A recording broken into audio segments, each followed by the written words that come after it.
Jebakan lewat jaksa, Kadrun gagal maningson. Jadi ingat kasus nenek oplas ngaku dipukulin. Artikel ini dilansir dari seaworld.com, ditulis oleh Cak Sud. Akhirnya kasus ruwet penyiraman air keras kepada Novel Baswedan menjalani babak baru. Kamis 11 Juni 2020, dalam persidangan jaksa sudah melakukan proses tuntutannya.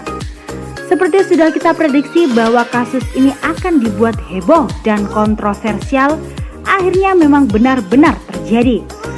Semua orang seperti yang diharapkan oleh kelompok Novel dan sekutunya ribut saat jaksa penuntut umum kasus penyiraman kepada Novel Baswedan memberikan tuntutan ringan kepada para pelaku penyiraman. Tuntutan yang dijatuhkan terbilang ringan dan langsung ramai menjadi bahan perbincangan masyarakat karena menurut mereka sangat tidak adil dan tidak mencerminkan keadilan bagi Novel Baswedan yang banyak orang bilang sebagai KPK Taliban. Entah kenapa dia disebut sebagai KPK Taliban, bisa jadi karena tampilannya atau bisa jadi karena pro Taliban, tentu saja tidak terima. Jadi sebenarnya masyarakat mana yang ribut ya? Kemudian seperti sudah kita duga juga, masalah dakwaan ini mulai digoreng oleh para Taliban yang ada di KPK dan di lain sisi juga oleh para kadrun sekutu mereka yang sudah tak sabar menanti untuk menggoreng isu, tentu saja untuk menjatuhkan wibawa pemerintahan yang dipimpin oleh Jokowi.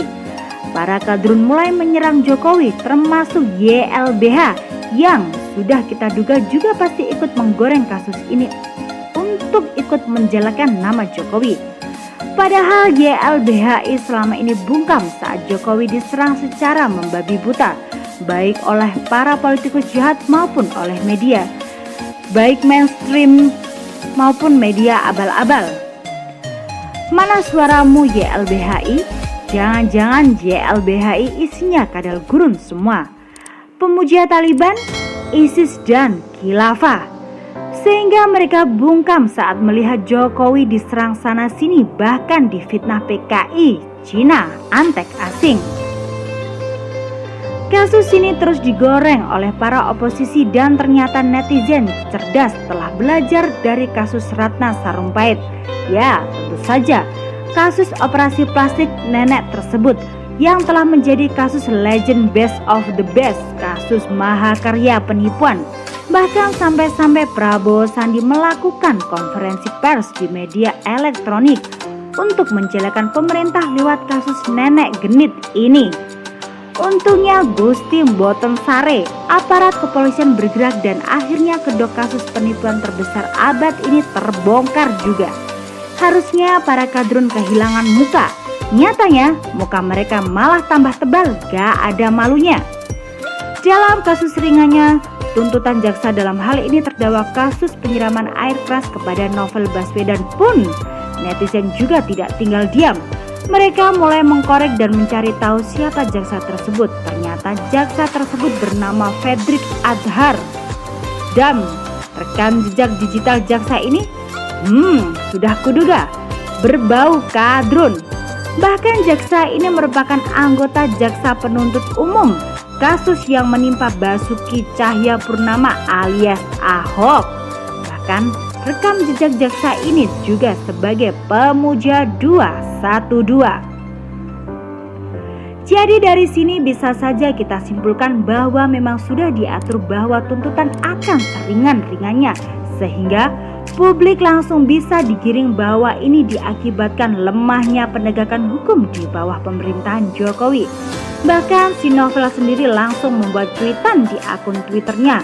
Begini katanya, Pak Presiden X Jokowi, proses penegakan hukum hingga tuntutan 1 tahun terhadap penyerang saya, apakah seperti itu penegakan hukum yang Bapak bangun?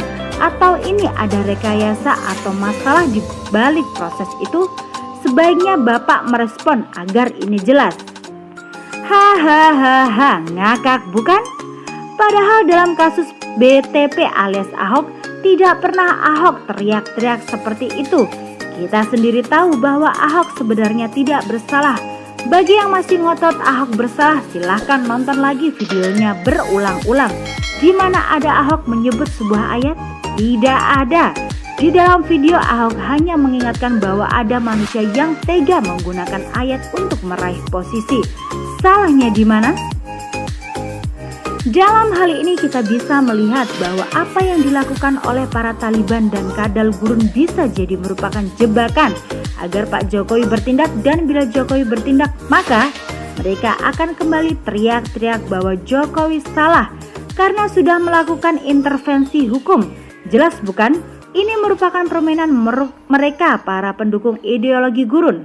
Kita harusnya sudah paham itu dan terbukti bahwa Jokowi tidak terpengaruh dengan masalah ini.